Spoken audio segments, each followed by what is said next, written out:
Have you ever felt emotionally drained after talking to a certain person?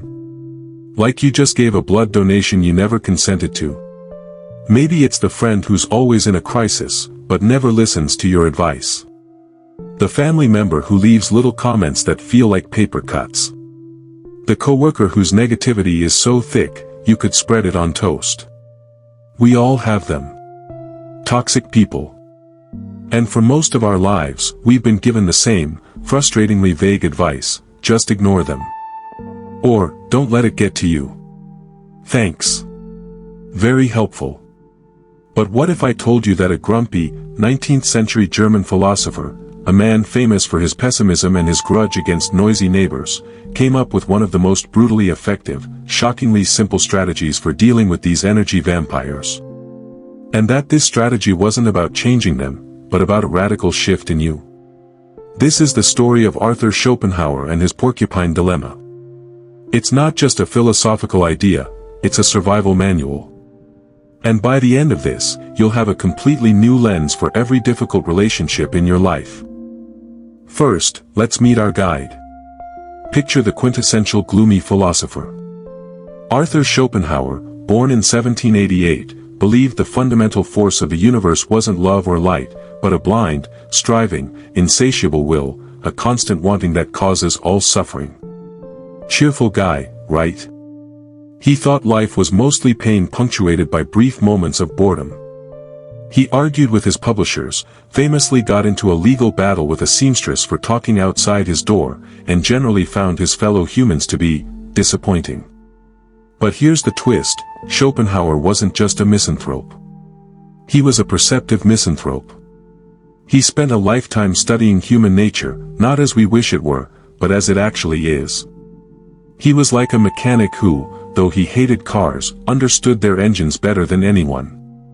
And in his masterpiece, Parerga and Paralipomena, he gave us a fable that cuts to the heart of human conflict. Imagine it's a freezing winter night. A group of porcupines huddle together, seeking warmth. They get close and, ouch, their sharp quills stab each other. Painful. So they scatter apart. But then, the cold becomes unbearable again. The shivering drives them back toward each other for warmth. And once more.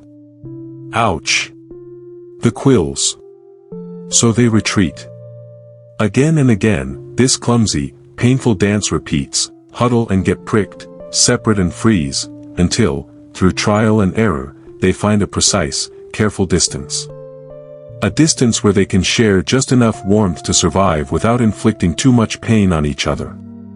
This, Schopenhauer says, is the metaphor for all human society. We are all, in a sense, prickly porcupines.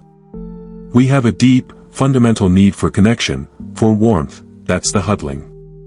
But we also have our quills, our egos, our needs, our insecurities, our bad habits, our capacity for annoyance and cruelty, that's the pricking. The toxic person isn't some unique monster.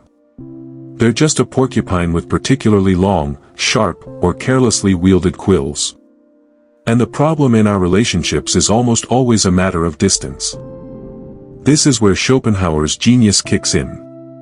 For centuries, moral teachings told us to love thy neighbor, to turn the other cheek, to huddle closer and try harder.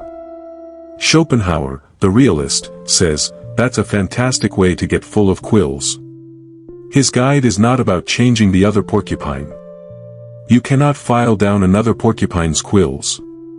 They are what they are.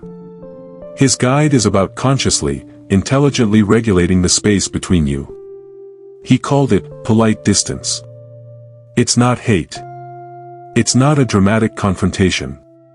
It's the deliberate, unemotional adjustment of your proximity to preserve your own warmth and minimize your puncture wounds. Think of it like this: you have an emotional dial for every person in your life. For a close, loving partner or friend, you might turn it to a 9, very close, accepting some quills for immense warmth. For a casual acquaintance, you keep it at a 5. For the toxic person, Schopenhauer suggests you learn to turn that dial way, way down. To a 2. Maybe even to a 1. This isn't ghosting. It's conscious distancing. You're not reacting in anger, you're responding with strategy. You're deciding, coolly, that this particular porcupine cannot be close to you, and you stop trying to make it happen. So, what does polite distance look like in real life? Let's get practical. With the chronically negative coworker, you don't try to cheer them up or argue with their pessimism, that's huddling. You practice the smile and divert technique. Wow, that sounds tough. Anyway, I've got to get back to this report. You shorten the conversations. You avoid the break room when they're holding court.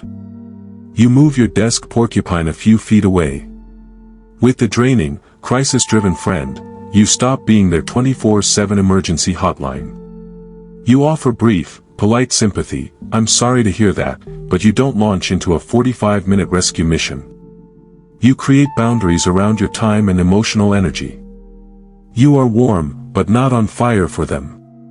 With the judgmental family member, you stop seeking their approval or engaging in debates.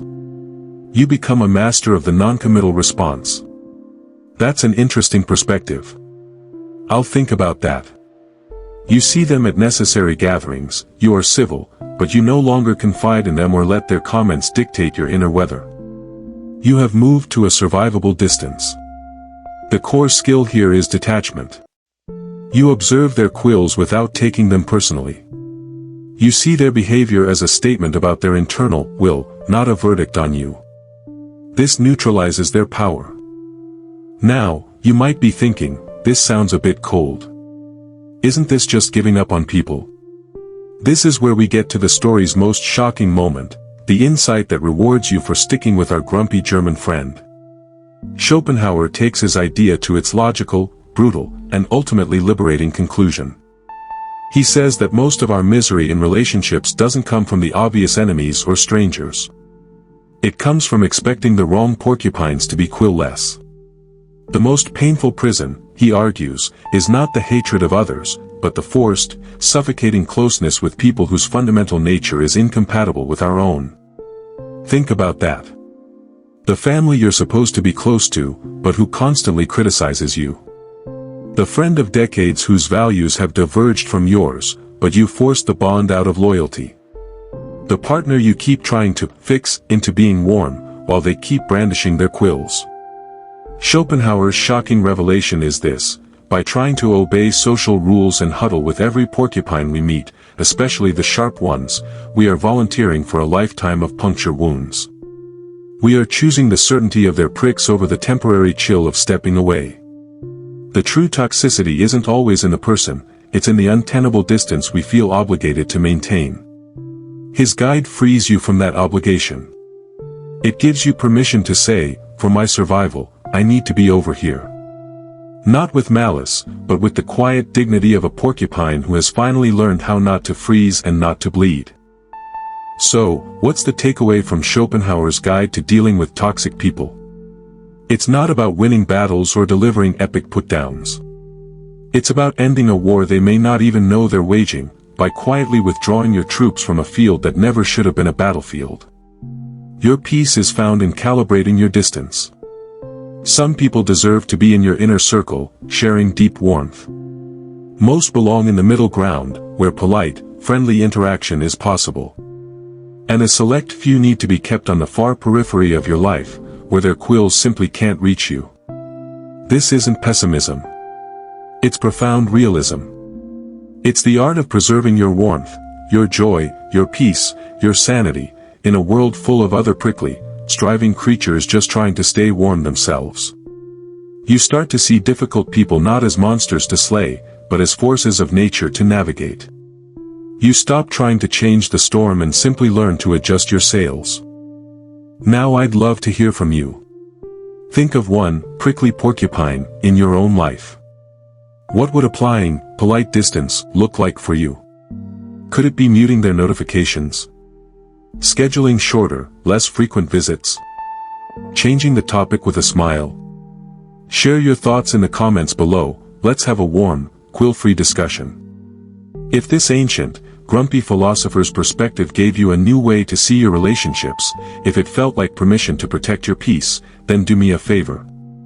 Hit that like button, it's the warmth in our digital huddle. Subscribe for more stories that turn surprising ideas from history, philosophy, and science into practical guides for modern life. And please share this with one friend who you know needs Schopenhauer's permission to take a step back today. Remember, you don't have to freeze, and you don't have to bleed. You just have to find your right distance. Thanks for watching, and I'll see you in the next story.